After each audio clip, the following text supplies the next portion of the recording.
I just got this handy dandy cartridge here on AliExpress for 20 bucks and a little bit of change.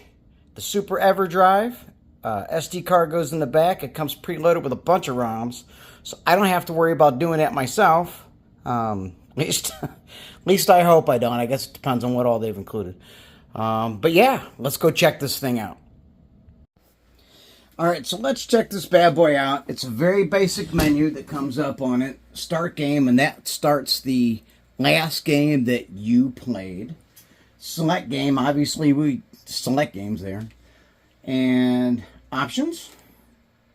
Just basic stuff. This goes back to the last game that you played. It also automatically saves any options that you change. ROM settings, these are kind of important. You see how you can change them right here? And that's going to come into play later in some cases. And then toolbox. Did I say Tupac? Toolbox? I tried to say toolbox. So yeah, we're in the toolbox. You can load or save a state that you had going on. Obviously, you're not going to be saving here. You would pull out of the menus in the middle of the game to do that. Not going to lie to you. Haven't figured that out yet, but you would also load a state at the same time too. And we have nothing to load because we haven't saved anything. Device info actually tells you just about what you're running with the hardware and the SD card that's in it. And for the record, the SD card comes with this. It's an 8 GB card. All these ROMs, again, are on this. Update OS. This is where you'd update the firmware if you downloaded a file. Stuck it on the card in the right place. It'll read it. It'll actually update the firmware. And about just tells you about who made this. SuperEverdrive flash card. Made in China. I think that's no surprise to anybody else. And this is where we say, Jack DIY, you're a cool guy. So let's go back and check out a game. Simple as that. We're going to select the game.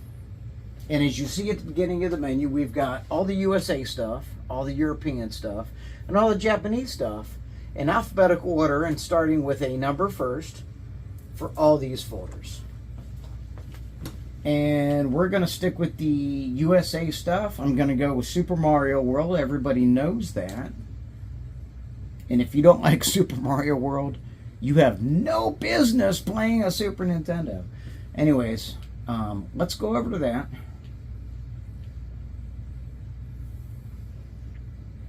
And again, here's where it would really matter for those ROM settings that I mentioned. We've got 512K games here.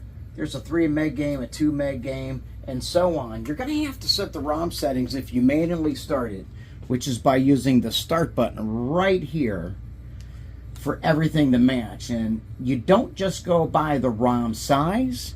You actually go by the SRAM that you've allocated as well. And this one takes 2 megabytes and 8K. Now at this point I've got it set for that, so this will start right now. Lower games will start without changing it. Other games won't. Sometimes they will, and I'll get to that in a minute too. But basically, you'll start a game, and if you want to have it saved in memory, you're going to want to start it up here. So let's go to Super Mario World. We'll hit start, and when you first do that, it does a ROM check. It loads everything. It erases the flash, so it doesn't have any previous settings that it's going to have to deal with. And then, of course, you let it load. It may take several minutes, but it doesn't take several minutes. It's just done. Now, here's what's nice about this. If we start over, next time we come back here, we can just hit start game, and it goes right to it.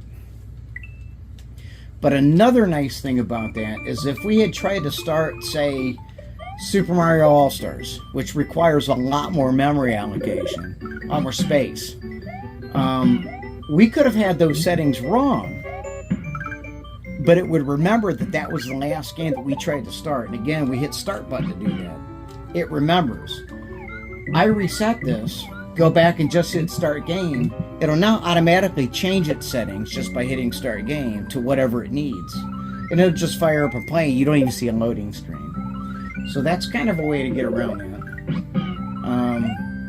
I guess if you play a lot of games, you know, it might take a second to go back and forth, but for $20 and a little bit of change to be able to play all these different games, I think it's worth it if you got to click around a little bit or tap a few buttons as far as that goes.